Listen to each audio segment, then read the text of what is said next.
Mon Maroc sur Radio 2M avec Mouna Belgrini. Pour cette première escapade estivale, larguons les amarres au large de la Méditerranée pour nous rendre à Saïdia, joliment surnommée la Perle Bleue. Située dans la province de Berkane, au nord-ouest du Maroc, Saïdia offre l'une des plages les plus longues du pays. Saïdia a un charme indiscutable et ce n'est pas nouveau puisque sa réputation internationale remonte à près d'un siècle après que la ville fut placée sous protectorat français en 1913. Elle attire certes depuis toujours les visiteurs internationaux, mais c'est aussi et surtout le lieu de villégiature privilégié et la sortie du dimanche par excellence des habitants de Oujda et de ses environs.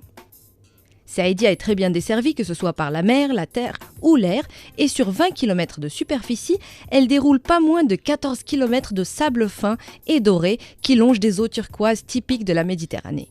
Bondées en été, et pour cause, elles redeviennent le reste du temps des plages vierges et secrètes, bien que l'amélioration des infrastructures les maintienne désormais en activité pratiquement tout au long de l'année.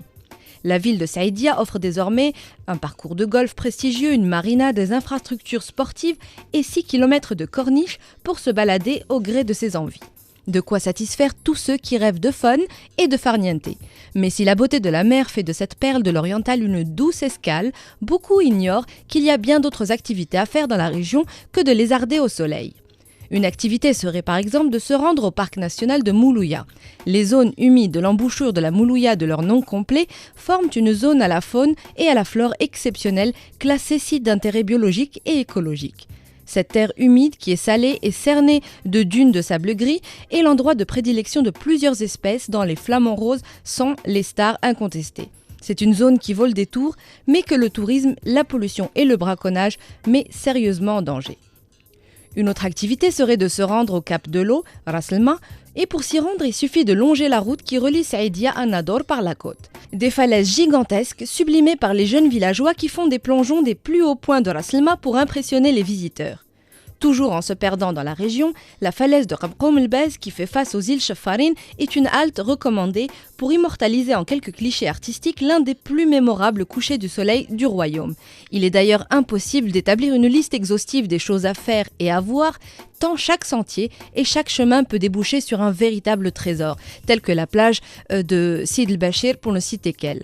Le côté mer est un coffre à trésors ouvert, mais le côté terre a également son mot à dire. Il suffit de se rendre à la vallée de l'Oued Zegzel pour s'en rendre compte. Des gorges et une vallée qui sont nichées dans les montagnes de Beni Snessen, qui s'élèvent à 1535 mètres d'altitude et qui ont une beauté inoubliable. On peut également citer la grotte du Chameau, taillée en stalagmites et stalactites, qui sont sculptées artistiquement par Mère Nature pendant des siècles et des siècles, ou encore la grotte des Pigeons, qui est une véritable mecque de spéléologie et d'archéologie.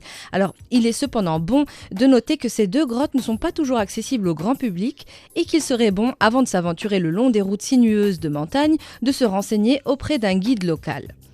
En attendant de vous rendre sur place, on vous propose également pour finir cette capsule une petite évasion grâce à un livre. Et le livre de ce lundi matin est un très beau livre qui est paru en 2007. Il s'appelle Oujda, porte du Maroc, 1000 ans d'histoire. Il est écrit par plusieurs personnes dont Abdelkader Rtnani ou encore Mohamed Brahimi et c'est vraiment le livre idéal pour découvrir et pour mieux connaître la ville de Oujda, une ville qui est chargée d'histoire et dont on connaît très peu d'images et très peu de faits historiques. Alors cet ouvrage a nécessité énormément de travail, presque 1 an de travail, et plusieurs personnes se sont mis ensemble pour le rédiger. Il contient également presque 300 photos magnifiques de la ville de Oujda, qu'elles soient prises par le grand photographe marocain Khalil Nemaoui ou qu'elles aient été puisées dans des photographies en noir et blanc historiques qui datent du début du siècle. C'est donc ce livre qu'on vous propose pour ce lundi, Oujda, porte du Maroc, 1000 ans d'histoire.